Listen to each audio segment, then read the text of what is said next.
look to be aggressive, skirmish heavy, and snowbally. A team that's playing as good as NIP are up against any team that is an EDG, you got to be excited for that, knowing that they're playing with the presence from this Herald, not pulling the trash down trigger until he knew a flash would have to be given. And now he's going to flash forward with level 2 nearby. Savior, a couple more autos. Leave as a barrier, but one more auto from the birthday boy himself. Going to grab first blood, and the flash out from Savior means the LGD do not trade themselves back stages, and that is worrying for Ninjas and Pyjamas. And actually, I'm quite happy to see LGD take this. I think that this is something that I've been missing from teams, is that when these lane swaps come through, we're not seeing appropriate advantages taken. So frequently, I think it should just be quite easy to take the Dragon with your bot laners, having Prio down there, and it's so infrequently done. Sasa, though, looking to be pressured on this top side. Remember, the Vi level 5 has got that CC as solo kills just in 6. Yeah, I mean, YCX is nowhere near here. Savior complete area, but solo kill does have that teleport if he wants to join in, if NIP want to really contest. Level 6 up for leave here. Both AD carries having fall breaker into the pop block, but they're going all in. And up here driving onto Climber, and there's no way for LGD to get in the pin, even with the Galio threat ultimate. Spotted the rest of LGD. Okay. SQW gonna look for the collapse. He's gonna flash into the room prison, but it doesn't get the snare, only the snow. So luckily YCX is a double stun layered. Doinby as well. No mana, no way to help Nayo out, and the Vault Breaker is gonna be canceled by the birthday boy, who desperately and is gonna gift the kill over to Savior. YCX is willing to be able to continue to find advantages as XQW, no flash. And this is what you want to see, using the Vi across the map to punish these side lanes.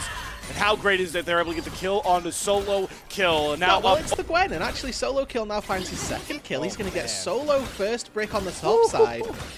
And he should now be able to be very propelled into this mid game. We've got a Dragon that is now live. I think that by the grace of NIP, they're going to give this one and allow LGD a little bit of trading in the mid lane. Now they're looking for solo kill. Yeah, you can just use the Realm Warp to bring a 1 versus 3 into solo kill, and they're committing all these ultimates to try and kill off solo kill, but he nearly and should not find that trade, but boy, it got close. And now Nayo is going to cease and desist commit on top of Sasa with Doinby here as well. He's going to commit the hero's entrance, gets the knockup, should be able to layer the taunt, and we trade both of our top laners out, but that is more of a win for LGD on this half. It is. Knocking this Gwen down over and over. It's going to get a lot harder to kill off that Gwen, even 1 versus 3 by this point. NIP, though, in current time are going for a Rift Herald that LGD are looking to collapse on. No top laners with teleport except for solo kill. If he wants to join this, NIP can't get a 5 versus 4, but Doinby is going to go right after XQW, gets the taunt, and now everybody else for NIP commits to Pop Blossom onto 2. Nayo on the back line as well. Solo kill's going to TP in, but it's Climber to secure the Herald, but can he get towards the eye? Because NIP are cutting off his escape angle, and they're going to take YCX down with him. Flash taunt comes across from Doinby. Even Climber will not survive. Sure, you smite away the Rift Herald, but you come away with nothing. And you're empty-handed as well. You get the smite, you get the XP, but you don't get the bonus from taking any turrets. Yes, the tier 1 on this bottom side will fall. It's going to be a bit of gold into Sasa, but I do think that... Especially with this Nico pick.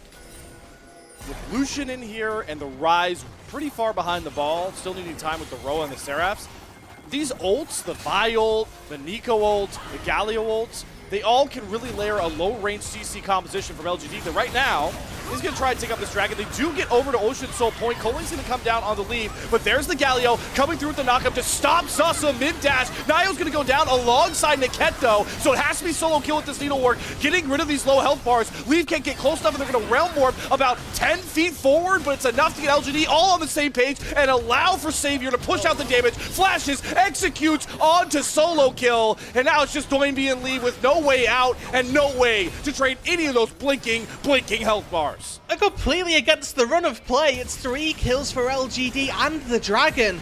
NIP just sleeping at the wheel here. We highlighted that they should be looking to take fights around the next Dragon all those minutes ago. But solo kills late to the party. NIP, if you think about a Corki trying to auto-attack versus XQW, who's just chain-loading overloads into him, it's not a fight that he's going to win. But here we go, the pick potential. Savior, great dash, get out of the hero's entrance, and Sasa again marking Nayo, but the flash fall breaker with the taunt layering, that gets Leave enough time to put the damage down, and Savior's going to drop off the map. Nothing really on the top side for LGD to bleed over, but again, picked off at the wrong point. And it is really disappointing. This is so frequent from Savior, and now YCX in trouble as well. Yeah, he gets caught out of his crash down. He's got a flash, but the flash after him, Niket gets the double pop blossom into the Tangle Bar root. Double TP's coming across, but Zasa's not coming into a happy party. He is coming in late to the shebang, and he's going to have to flash dash himself back out. Realm Warp to backpedal even further from LGD, and now with 2 grubs, NIP can knock down the mid-turn, and look what they can go for on the bot side. It's no ulti on the Climber as well. If he goes in, it's a one-way trip. Maybe sacrifice him to try and find a steal. Sasa still has flash, so he might be able to look for an engage on a flank angle. Look at the Jax flanking. He's got to go now, though, if he wants to stun Nio to get Climber in here. But the Pop Blossom is going to grab 3 members on top of the cease and desist over onto Climber. The hero's entrance not going to get the kill, but it doesn't matter because Climber flashed into his own death. Sansa's looking for the trade onto Niket, but that's just the support. The whole kit and caboodle going over to NIP with 1 more Vault Breaker. Savior has a couple dashes left, but just a ticket towards the Death Realm. Ace over to NIP. And another massive Nico gain here in Group Nirvana. It just keeps on happening. Niket takes it, finds a triple knock-up with the Pot Blossom, stops Climber from getting in, stops LGD from taking the Soul, and secures NIP.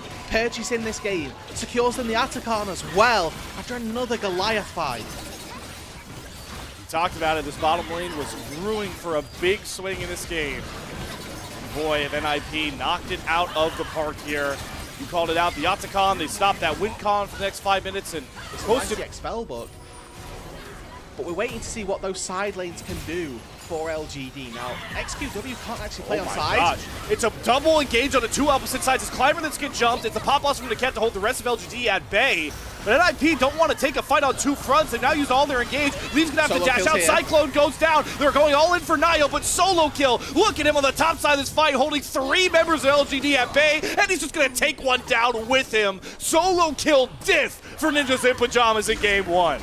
And Sasa Climber go into the backline. They can't find access. The complete spread from LGD gives them no chance in that fight. And now solo kill. We saw this at level 6. Are we going to see it again later on?